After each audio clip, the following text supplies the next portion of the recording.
Hello, I've been asked by quite a number of group members to just do a little video with some advice about recording acoustic guitar. So I've just tried to boil it down to my top 5 tips when you record an acoustic guitar. Now, this is aimed at the budget home studio recording. So I'm not talking about somebody who's got loads and loads of microphones, really expensive guitars, really expensive recording equipment. This is just how to get the best results from what you have. So this is my top 5. So first of all, now I'm using just an inexpensive Recording King acoustic guitar. I love the guitar. It's not a lot of money, but it's got songs in it. So I always tend to write with it, and sometimes track with it as well, because it just has a nice resonance, and I feel good playing it. So that's important. But the first thing, whatever your guitar is, might sound like an obvious one, but I've had a lot of recording situations delayed because I haven't done this one simple thing, and that's tune. Tune your guitar. Whatever tuning you're in, make sure that you're tuned to all of your instruments are tuned, because there's nothing worse than tracking a guitar, getting the vibe and everything's perfect, then you go to lay down a bass and it's off, lay down a guitar or a piano and it's off, and you're having to tune all the other instruments to fit or retrack the original guitar. So just make sure that you've done that, and that you've tuned your instrument. And that might mean having put new strings on, because sometimes that's really good to get the brightness of the guitar, and also the tuning stability throughout the song as well, which is important. But if you have put new strings on, make sure they're stretched and make sure they're ready and hold in tune before you start tracking. And then just make sure your guitar is in tune. That's point number 1. Secondly is warm up. Now, warm-ups take a couple of manifest themselves in a couple of different ways. Firstly, warming up physically. So do some finger exercises to warm up. If you're doing a chord piece, make sure, and it's got to be context-based warm-up. So if you're doing a chord piece, then make sure you're practicing those chord changes, smooth with strumming, quick changes. Just warm up both your hands, strumming hand and your fretting hand as well.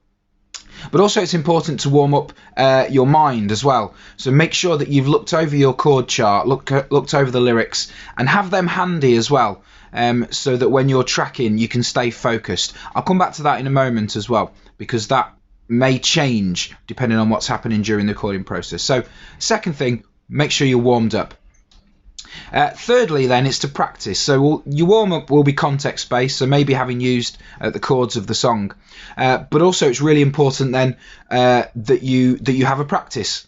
Put the song on. If you have a backing or a beat, put that on and play along to it, and just focus on not just getting it right, but trying to get the feel and the vibe right as well, because you could play your part perfectly, but it can be completely uninspiring.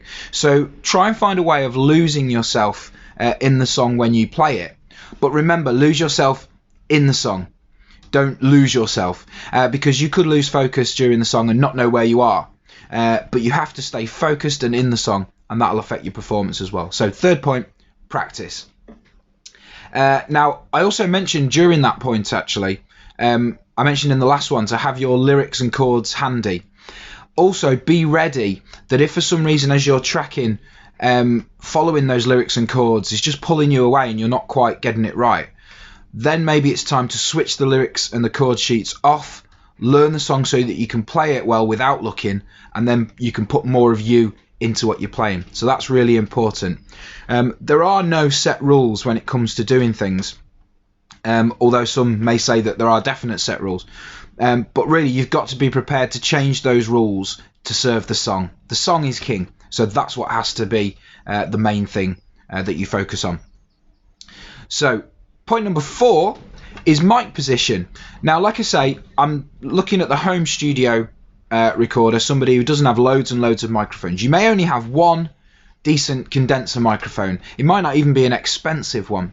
And also you're recording yourself, so you're in headphones, so trying to find the sweet spot can be difficult. So is there a fail-safe? Well, if we were to boil it down to one mic position, I would say it's this one. If you can position the mic so it's pointing towards the top horn of your acoustic guitar. So you don't want it too close. You can play with the distance, but you want a decent distance from it so that it's far enough away for you to not hit, and also it doesn't pick up too much low end. But here you should avoid, by putting it here, you'll avoid a lot of the low end, which will muddy up your acoustic guitar, but you'll also get that 12th fret position high end as well. If you really just want the percussive sound of your guitar and you don't want low end, then pointing straight at the 12th fret, maybe slightly biased towards the sound hole, is a really good position. But quite often when I want to get a demo down really quickly, I'll position the microphone towards this top horn of the guitar and it'll pick up all the frequencies that I want. Things to bear in mind as well with your mic position. You don't want to be moving around when you've done that. So many times I've been recording a singer, for example, and I'll get them to do a mic check and they'll go, right, yeah, okay, I'll get the level, great. And then just as they're about to sing the song, they either lean in or they step back. So get your position comfortable so that you can play the song and you're happy playing it, then position the mic there and go for it. So point number 4, that's the mic position. Just one simple position if you only have one mic.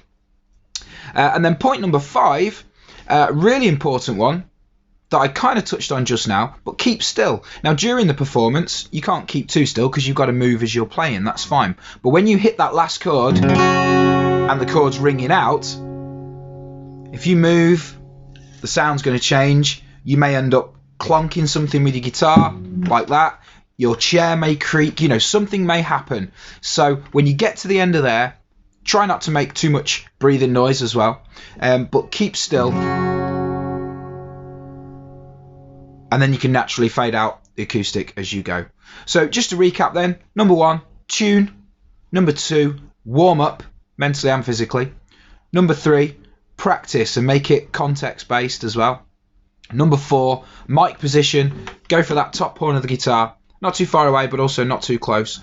And then point number 5, keep still. Oh, and actually add to that keep still, keep your headphone monitors low, because there's nothing worse than when you've got your click track then coming through your monitor or the beat or your vocal and it's bleeding onto your acoustic guitar. So try and keep those monitors low, loud enough to hear, but not so loud that they bleed onto the track.